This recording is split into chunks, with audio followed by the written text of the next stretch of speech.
Halo, apa kabar pemirsa? Berjumpa kembali dalam Warta Parlemen, informasi aktual seputar parlemen bersama saya, Uki Abdul.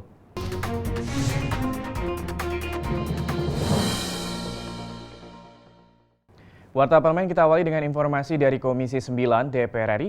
Usai penemuan kasus terkonfirmasi penyakit antraks oleh pemerintah Kabupaten Kulon Progo, Provinsi Daerah Istimewa Yogyakarta, Komisi 9 DPR RI mendorong pemerintah daerah dan pemerintah pusat melakukan sosialisasi berbasis edukasi kepada masyarakat sebagai upaya mencegah penularan penyakit antraks dari hewan ke manusia. Berikut kita saksikan informasi selengkapnya.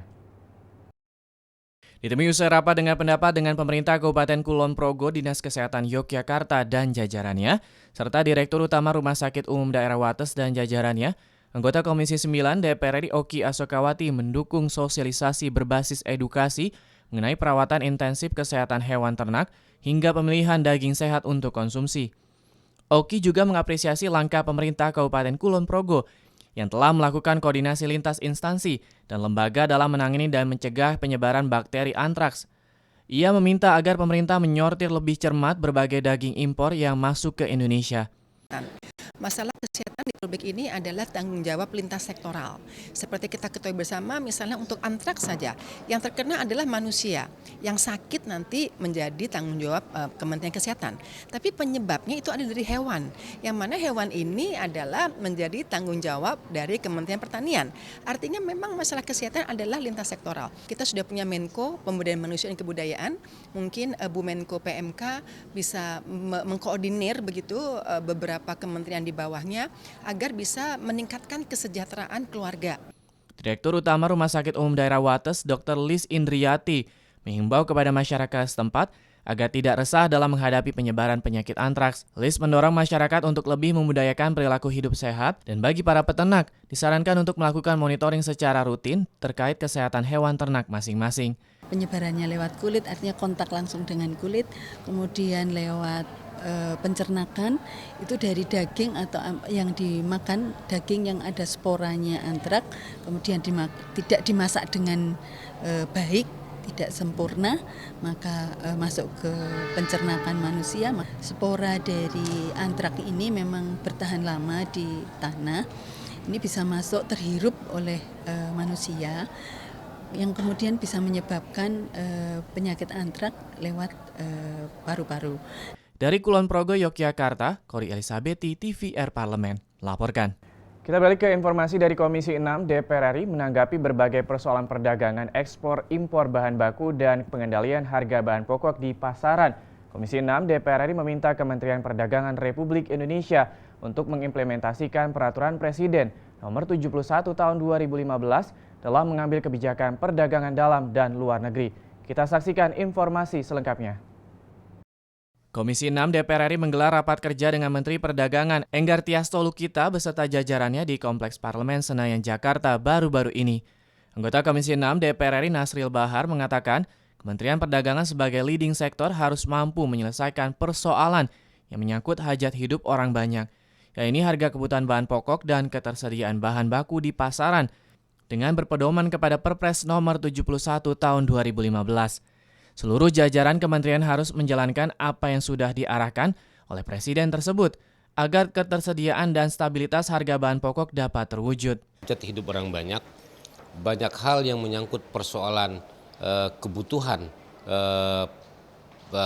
bahan pokok nasional, banyak hal yang di situ termaktub dalam hal barang-barang yang dianggap penting untuk kebutuhan rakyat. Dalam hal ini tentunya saya mengingatkan bahwa ada surat Perpres 71 itu, ini surat sakti benar. Ya. Anggota Komisi 6 DPR RI Endang Srikarti Handayani mengatakan Perpres Nomor 71 Tahun 2017 telah mengakomodir masalah perdagangan untuk rakyat, baik impor, ekspor maupun perdagangan di pasar tradisional.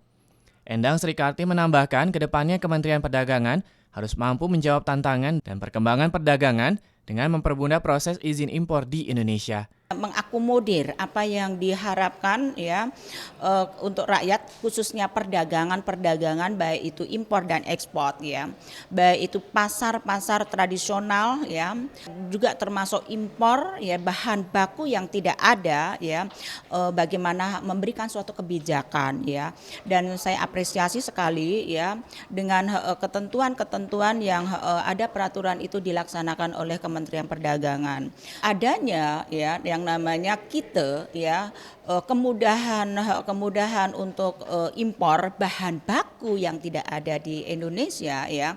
Abdul Ajib dan Ridwan, TVR Parlemen, melaporkan. Warta Parlemen kita tutup dengan informasi dari DPRD Kabupaten Kendal.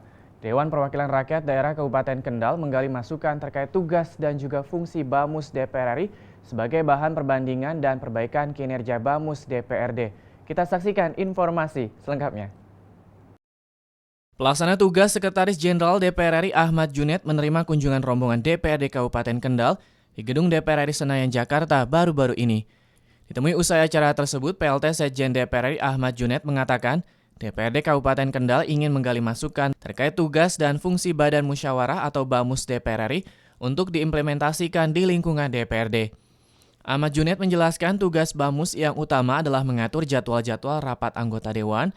Selain itu, BAMUS juga berperan menentukan kebijakan strategis DPR RI.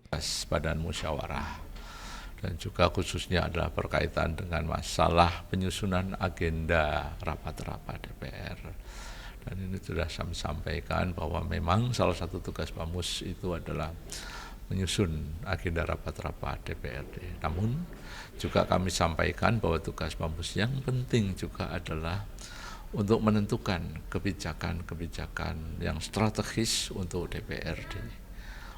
Wakil Ketua DPRD Kabupaten Kendal Muhammad Makmun mengatakan, masukan yang diperoleh dari Sekjen DPR RI sangat bermanfaat untuk meningkatkan kinerja DPRD Kabupaten Kendal. Selain tugas dan fungsi BAMUS, DPRD Kabupaten Kendal juga menggali masukan terkait absensi kehadiran anggota DPRD yang seringkali tidak terpenuhi. Makmun mengatakan hal tersebut seharusnya ditangani oleh Badan Kehormatan sesuai dengan masukan yang diberikan oleh Sekjen DPR RI. Bahasanya sharing pengetahuan, pengalaman dari Sekjen DPR RI sini. Kebetulan itu terkait dengan fungsi dan tugas kami sebagai badan musyawarah, terutama untuk meningkatkan kinerja DPRD Kabupaten Kendal sehingga tersusun jadwal-jadwal dan tugas-tugas DPRD Kendal secara maksimal. Begitu. Nur Fuad dan Rangga, TVR Parlemen, melaporkan. Bisa demikianlah Warta Parlemen edisi kali ini. Sampai jumpa pada Warta Parlemen berikutnya. Terima kasih atas perhatian Anda. Wassalam.